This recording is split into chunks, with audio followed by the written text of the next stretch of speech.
Bom dia, que a graça, a misericórdia e a paz do Senhor seja sobre nós nesse dia.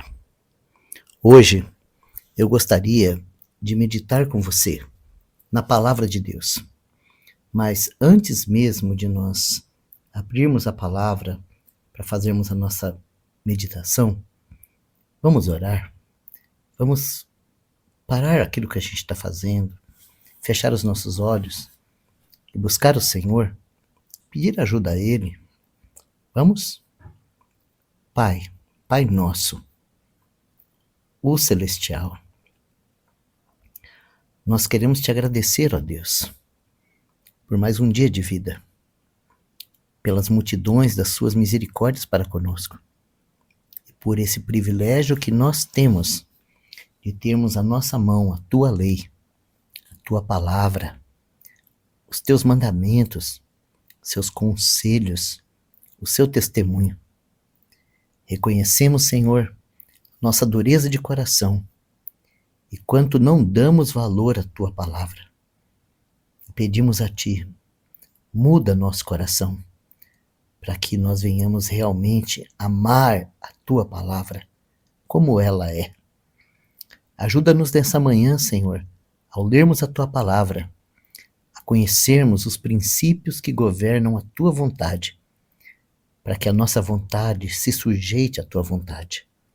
Ó Deus de toda a graça, conceda-nos um coração que pode responder à tua palavra. Conceda-nos ouvidos que possam guardar a tua palavra e que a tua palavra não seja apenas mais um discurso que a gente goste de ouvir e que vai embora e que a gente se esqueça. Não, Senhor, nos ajude a acolher a tua palavra para que ela produza em nós aquilo para qual o Senhor nos deixou ela. Dá-nos graça, Senhor, nesse dia, não apenas de ouvirmos esse devocional, mas de meditarmos nele ao ponto do Senhor nos levar ao arrependimento e do Senhor produzir em nós aqueles frutos que agradam ao teu coração. Essa é a nossa oração, Senhor, e nós te pedimos confiados no nome do Senhor Jesus. Amém. O texto que nós vamos meditar hoje, ele começa com uma palavra a qual nós encontraremos em vários lugares nas Escrituras. É a palavra bem-aventurado. E hoje nós estaremos aqui olhando para a bem-aventurança do Salmo número 1. O primeiro salmo da Bíblia. Então, o primeiro salmo da Bíblia, ele começa com essa palavra, bem-aventurado. É verdade que as traduções mais modernas, elas substituem esse título de bem-aventurado para a palavra feliz.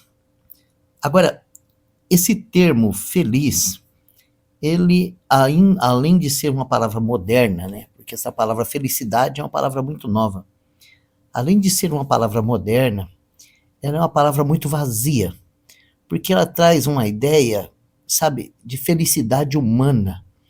E na busca dessa felicidade humana, quanto vazio o homem tem encontrado, querendo ser feliz.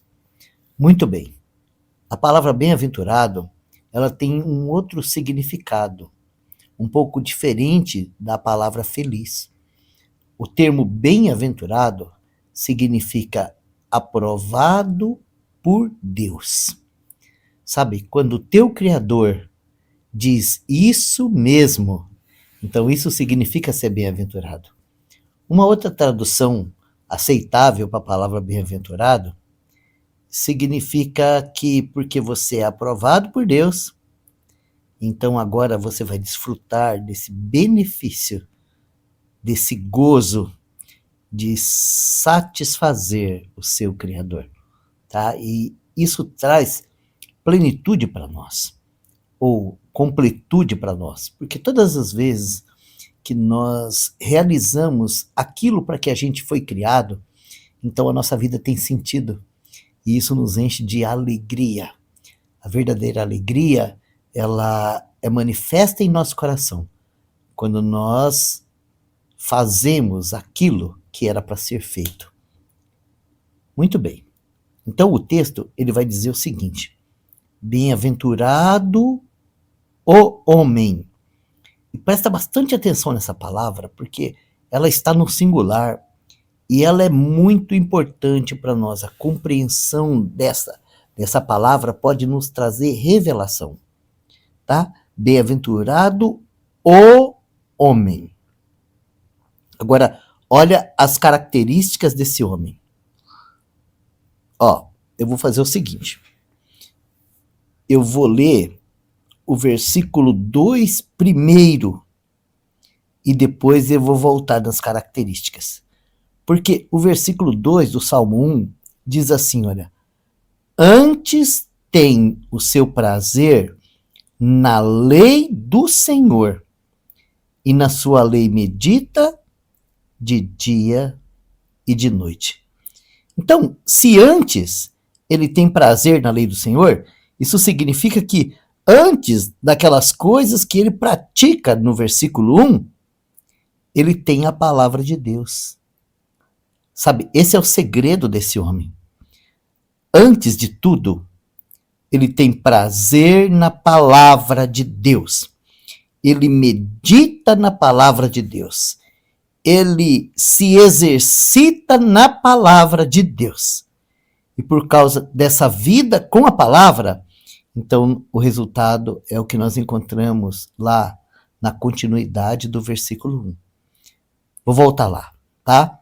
Bem-aventurado o homem que não anda segundo o conselho dos ímpios, nem se detém no caminho dos pecadores, nem se assenta na roda dos escarnecedores. Antes, tem o seu prazer na lei do Senhor, e na sua lei medita de dia e de noite. Então, em primeiro lugar, eu quero dizer para você que como lemos, tá? A aplicação desse texto é muito simples. Primeiro, nós precisamos de um homem que ame a palavra de Deus. Nós precisamos de um homem que, antes de tudo, ele quer saber o que diz a palavra de Deus. Nós precisamos de um homem que tem prazer na lei de Deus. Nós precisamos de um homem que medita dia e noite na palavra de Deus. E eu vou fazer uma pergunta direta para você. Você é esse homem? Você vive esse tipo de vida? Ou você busca o conselho dos ímpios? Você quer saber o que está no noticiário? O que é que as pessoas estão falando? Como que é a sua vida? A sua vida é baseada naquilo que diz a palavra ou no conselho dos ímpios? Não se detém no caminho dos pecadores, nem se assenta na roda dos escarnecedores. Sabe do que esse texto está falando, queridos?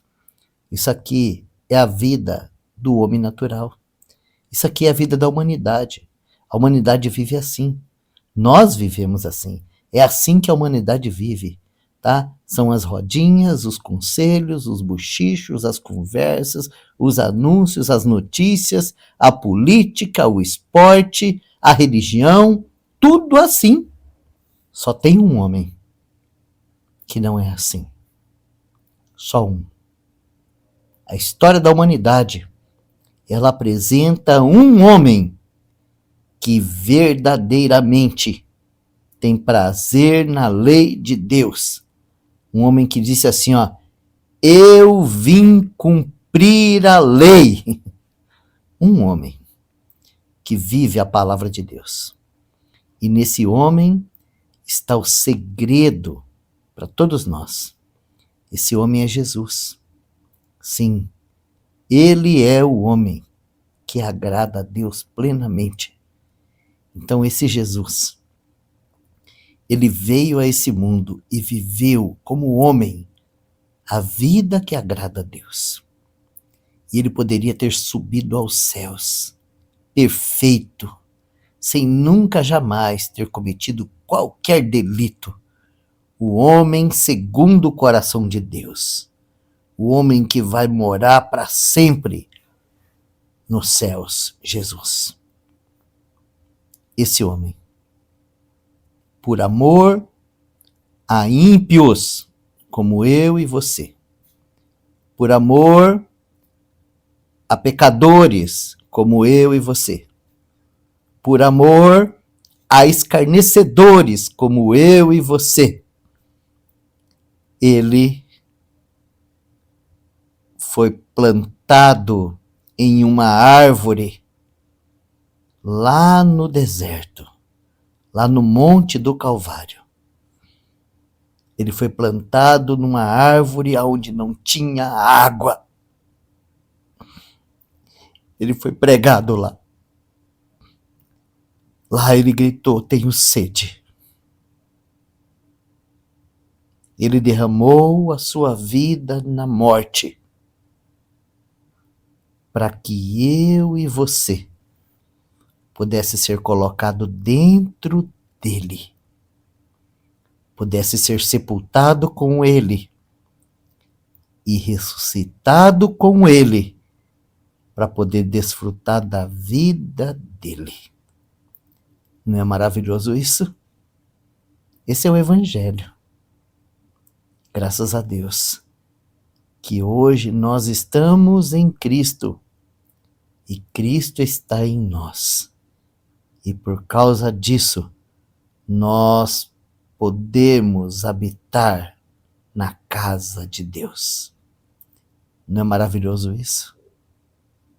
Que o Senhor continue falando em nossos corações sobre esse Salvador tão maravilhoso, que vive e reina por toda a eternidade e que está disponível para todo pecador que nele crê. Amém?